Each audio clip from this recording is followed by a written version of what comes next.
Hello, this is a recording for the IPC. We've decided that the various different members from different traditions will each make a recording describing to you some of their own tradition, whether they're a Wiccan, a heathen, a Hellenic or whatever, and how they practice and what it means to them. Now, I am a Druid, so I'm going to describe to you what Druidry means to me. Now, what I'm not going to do, and what the various other people making their recordings are not going to do, is to attempt to describe every possible variation of our respective traditions, because each of them have lots of different ways of doing it. We're just going to talk from a very personal perspective, so I'm going to tell you what Druidry means to me, not necessarily what it means to any of the thousands, if not millions, of other people out there who would also call themselves Druids. So what is it? Well, in a brief historical context, in the ancient realms, which these days we call Britain and Ireland and Gaul and other places as well, that loosely referred to as the Celtic realms, although that's not a term that would have been used to describe the people of 2,000 odd years ago. That's a modern day term. Many of those tribes, we can't say hand on heart that every single one of them, but many of those tribes had a priesthood referred to as the Druids. We know this from various classical writings of the day. Now, what we don't know is a great deal about precisely what those Druids believed and did. We have references to their various gods and goddesses, both in archaeological records, altar stones with names carved on them, for example, as well as accounts written by foreign travellers, Romans, Greeks and others. What we don't have are accounts written by the people themselves, and we're told by Julius Caesar that the Druids that he had met did not believe in committing their religious teachings to writing. They believed in committing them entirely to memory, which unfortunately meant that when they all died off, their memories died with them, or at least their memories may be dissipated to a more ethereal level, and there is the potential that we can try and reconnect with them through meditation and spiritual activity. But in terms of direct written record of the people themselves, in their own words, we have nothing at the moment, unless possibly at some point in the future an archaeologist does dig something up which gives us a level of insight we do not currently have.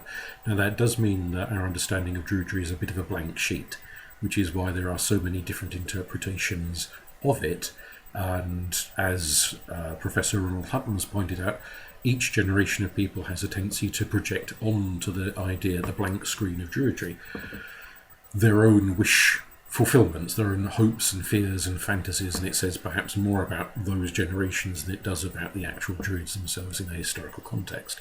So what am I projecting onto that blank screen? Well, for me, these people were the priests and priestesses of the ancient gods of the tribes that once occupied Britain and Ireland and Gaul and further afield, and they acted in a role which, judging on the literary accounts we have, combined functions of priest in terms of conducting ritual and ceremony and so on, with functions of moral guide and teacher, and perhaps memory bank of the tribes, recording and memorizing the histories of the peoples, and giving them guidance on issues of morality and law and legal practice, perhaps over the period of time gradually secularizing to form groups such as the Breon judges of medieval Ireland. So they had these various different functions. We're told that at least some of them acted as advisors to kings and chieftains, which doesn't of course mean that every single Druid had such a high elevated status. Perhaps there were ranks, and maybe those at the top advised the kings and queens, and those lower down had somewhat more humble functions within the tribe.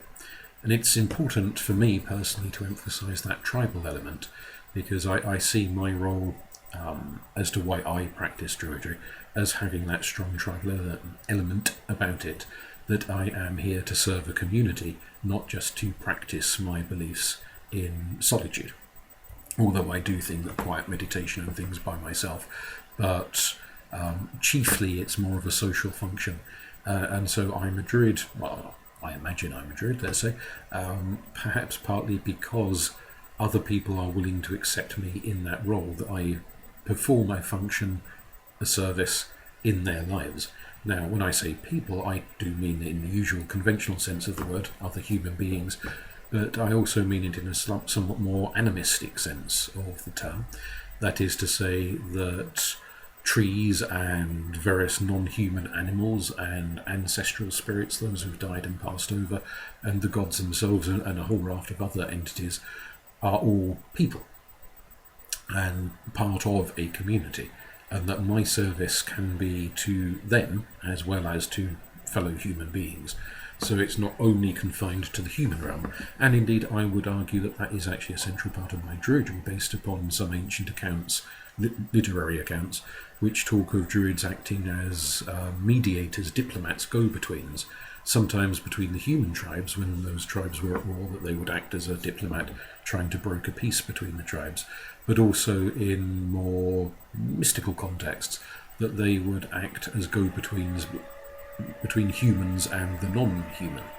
And so I'd see that as part of my function, to think about the needs of both the human community, but the needs of the other communities around that we share the planet with, and to act as a negotiator. So part of it is communicating, sitting, listening, hearing the needs of others, and obviously hearing the needs of a human being is a little bit more straightforward than hearing the needs of a tree or of a horse or of an ancestral spirit or of an entity occupying an area of land, whereby the techniques in which we hear their voices involve meditation, excuse me, trance work, forms of divination and so on, to engage with those spirits. So it's a little bit more challenging than just hearing the voice of fellow humans. There is a strong cultural role. So there are bodies, orders of Druids who put modern day Druids put a lot of emphasis on things like Welsh language and Welsh culture, or Cornish language, Cornish culture, and so on. And I would like to be a lot better at understanding Welsh and understanding Irish Gaelic than I am. I have a tiny smattering of words. Living in the part of the country I do live in, there's hardly anyone around here who speaks those languages, so there's not much opportunity to use it on a sort of a daily basis, and a lot of, when you're learning a different language, a lot of the advance in learning a language is being able to use it with native speakers, going shopping, ordering a cup of coffee, going down the pub, all that sort of thing. So that, unfortunately, I don't have much opportunity to use it, which is why it's confined really to phrases and terms in ritual, but it's something I'd like to learn more of. I do have some Celtic blood going back to various different ancestors, although personally I don't think that's actually necessary. And whilst I do appreciate the arguments from those people who do see it as a very important, necessary thing, to me, if the gods call to somebody, no matter what the ethnic background of that person happens to be, or which countries they've been born and brought up in, which languages they speak, etc., if they are called by the gods, then the gods know better than I do. They know better than any of the human politicians I've ever encountered when it comes to arguing matters of nationality and so forth. So I would be inclined to listen to the voice of the gods on that one, and say whoever is called, well, they are called, and it's not my job to say otherwise. So that is part of the engagement there. And indeed I do have engagement with cultures, deities outside of the Celtic realms, deities and cultures to which I've got no blood connection in terms of familial inheritance. Well, certainly none that I know of anyway, possibly very, very long way back, but nothing that I know of. But I do feel called to engage with, at a moderate level, with those deities and entities. So it would be churlish of me to deny that to other people who are interested in Celtic deities. So there are lots of gods and goddesses, and I regard myself as a polytheist in that respect, that I treat these beings as real and valid, because they feel real to me. They feel like actual people with their own hopes and agendas and ambitions and goals and purposes and so on. I'd qualify my polytheism a little bit by turning to a term which is used within Jainism, which is, for anyone unfamiliar, is a religion that's developed thousands of years ago in India and has certain elements in common with Hinduism. They use the phrase Anakantavada, which means to understand things from many sides. And that phrase is often expressed through a short story, an anecdote, in which a group of people, sometimes it's men, sometimes it's children, it doesn't really matter who it is as such, but a group of people who are blind have an encounter with an elephant, and they're asked, what is it that you are touching? And one of them touches the elephant's ear and says, oh, it must be a bird because this is a wing. And one of them touches the elephant's leg and says, oh, this must be a tree, I can feel a tree trunk. One of them touches the elephant's tail and says, oh, I think this might be a rope because this feels like a rope.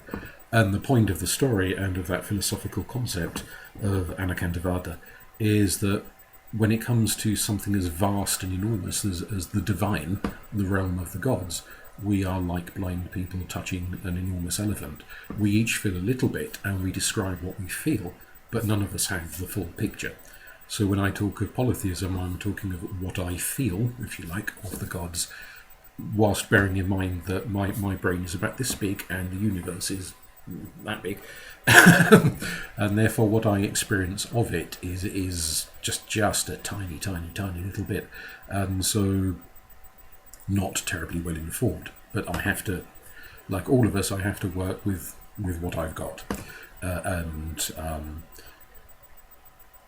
trust that is leading me in the right direction. So whilst that's the approach I take, I also am aware that other people may be feeling other bits of the elephant, and so they may experience the divine in very different ways. But that doesn't mean they're wrong and I'm right, or vice versa. That just means we are all touching something so gargantuan it's beyond any of us to accurately describe in a meaningful sense. So that's the theological perspective I take when it comes to the various gods and goddesses and entities that I work with, deal with, reverence, whatever term or phrase you want to use. I personally celebrate 4 main festivals a year. Other Druids celebrate a larger number. I celebrate festivals that root to the Gaelic culture, with Samhain, the Feast of the Dead, coming up in, well, at the time if I'm recording this, it's coming up in late October, early November, which for me marks the winter season, and some people would dispute quite when winter ought to begin in the calendrical sense, but for me it begins then. And I associate with various different myths and stories, and if anyone's interested, my blog channel has some of those stories recorded and uploaded to it, so if you wanted to hear the seasonal stories, you could go there and hear them. But I say it's the start of winter, the year is getting, or the days are getting darker and darker as the year goes into that period of darkness. And it reminds me of the darkness of the earth, and seeds living in the darkness of the earth before they grow and eventually reach the light of day. And the darkness of the womb, in which mammals are gestated, or the darkness of the egg for birds and reptiles, that we begin in darkness before either, if we're mammals, we're given birth to, or if we're reptiles and birds, and then you hatch out of the egg, and then we see the light of day, but we start in darkness. And so that's why I see this as this dark phase as the start of the year for me. And then it moves forward into Imolc in early February, the Festival of Lights, when the days are getting a little bit longer, and we light lots and lots of candles, sit in a darkened room, light lots of candles, and enjoy the pleasure. It's very much a kind of an indoor festival. Partly that's because historically February would have been a very cold, wet, damp, muddy time of year, and before the invention of cars and roads and easy forms of travel, when people were making their way about, travel at that time of year would not have been easy, and so most people would have confined their ritual activities to the home, rather than travelling umpty miles to some grand location for a big old festival, which is the kind of thing they did, we know from evidence, at other times of the year. And that darkened festival Imolc, the Festival of Lights during the period of darkness, is a focus on the home and domesticity and the hearth and the goddess of the hearth, and the arts and crafts and skills that go to making a good home. Both in the old-fashioned sense where people used to live on farms and lots of the kind of skills needed there are perhaps skills that are not so common these days because supermarkets and what have you, we don't all learn how to churn butter and make our own bread and so on, although I do like making bread. So it's a time when we celebrate with food and things we've made ourselves, particularly important, home brew and homemade bread and homemade cakes and that sort of thing. And we think about the importance of our homes and the people who come to our homes, both those who we live with, share our actual bricks and mortar with, humans, animals and whatnot, but also regular visitors, regular guests, welcome guest friends, as well as family and pets and so forth, and the importance of family in that broader sense, the people we regard, no matter what the genetic connection, as family, as kin, as our loved ones, the people we want in our lives. And it's a time to think about the tremendous importance of that and why that makes life worth living, how we help each other, look after each other, etc. And then we roll forward to early May and the Feast of Beltane, which marks the start of summer and the light season. It's a time when people in ancient times used to go out a lot more because it was getting brighter and drier, and there was lots of agricultural work that needed doing, and they'd be out in the fields and so on. And so it's a time to think about going out into the wider world and what we want to achieve in the coming months. Travel and adventures and engagement and getting out and about and doing. And it's a time for celebrating all of the gods and goddesses, because there are myths and traditions about the gods arriving in Ireland, descending in a great cloud of mist at the Feast of Beltane. And so it's like just as Christians have an All Saints' Day, in my mind, it's like an All Gods' Day, that I want to go and honour the multitude of spirits that are in the world. And then the fourth festival rolling forward is in early August, the Feast of Lunasa. Lu being a god of craftsmanship and skills and brilliance and radiance and light. He's a bit of a Brad Pitt of the divine world. But it's a festival with a lot of agricultural associations. It's not quite Harvest Festival at the start of August, but it's close to, and it's thinking about the importance of harvest and the work that needed to be done back before the invention of combine harvesters and all these types of machines, when it all had to be done by hand. And the gathering in and the back-breaking nature of labour for men in the fields and women in the fields in that day and age, and women and men looking after their families, especially in times and in parts of the world where labour is a lot more intensive than it is for many of us living quite cushy, technologically supported lives these days, that not everyone has that cushiness. And like a lot of harvest festivals in many religions, it's a time of thinking of your bounty, what you have plenty of, good harvests, and who you need to share that with. So to borrow what I think was originally a Spanish quote, although I might be wrong on the country of origin, but rather than, if you've got plenty, rather than building higher walls to keep it safe, build a longer table to share with those who have less. And so there is that importance on, again, community sharing, spreading the extra, and that can be in terms of food, that can be in terms of maybe helping people out financially if you're well off, it can be in terms of any sort of skills or knowledge or abilities that you have to excess that you could share with people who struggle with some of those things, and they in their turn can share with you. And it's a two-way street. It's not all about being Lord Muck or Lady Muck and going around patting the poor on the head and saying, there, never mind. It's about recognising that there will be times when you are in need, and you have to have the good grace to receive help, as well as the compassion and the generosity to offer help when you've got plenty. So those are the festivals. We try to mark them outdoors where possible and weather permits, but obviously in Britain weather is not always fantastic, and so some of them are indoor festivals. But we celebrate the turning of the year. We have a strong ethical code, which there is a phrasing of a group in Irish myth called the Fina.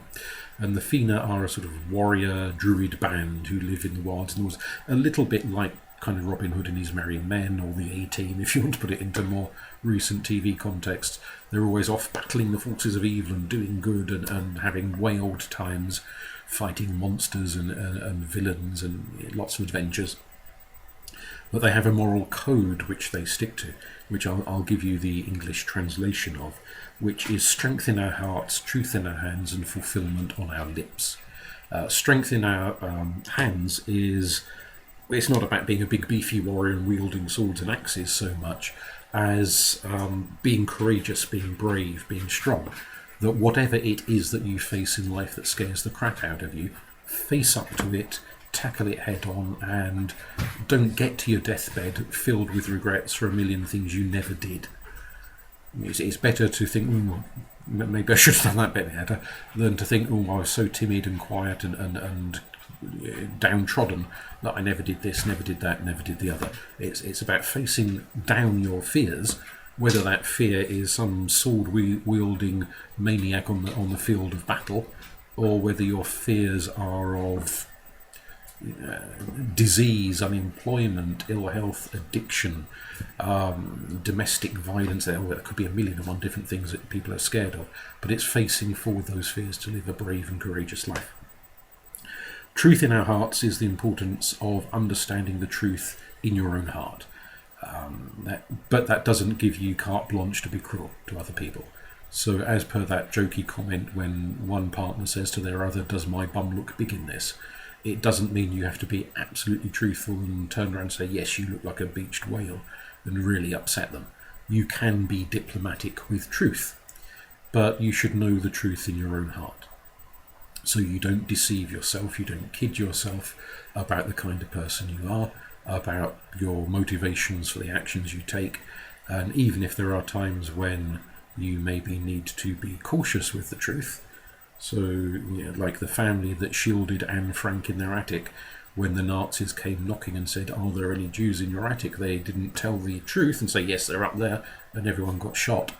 They realised that sometimes with truth you have to tread a very diplomatic path for the greater good of people, but they knew the truth in their own hearts. They weren't self-deluded or delusional, and it's more about not being deluded than anything else.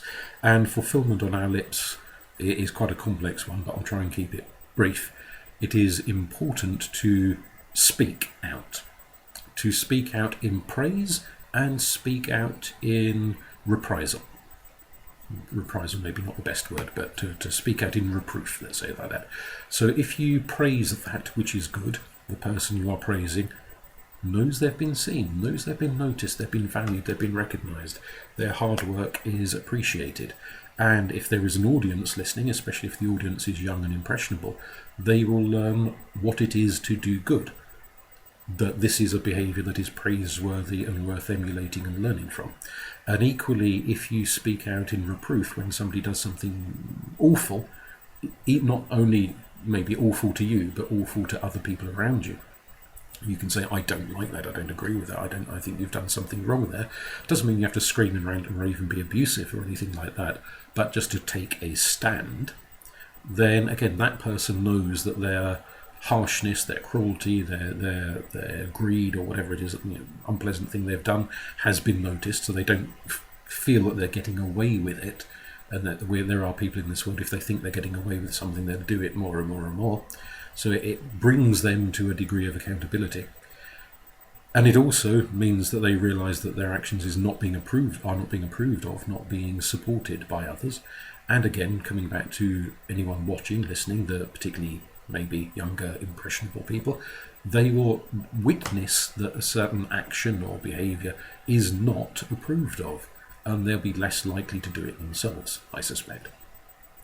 So the importance of the bard speaking forth is both to praise and to reproof, where praise is due and where reproof is due too, rather than just staying silent. "I didn't want to say anything in case I upset someone, didn't want to cause trouble, didn't want to cause waves."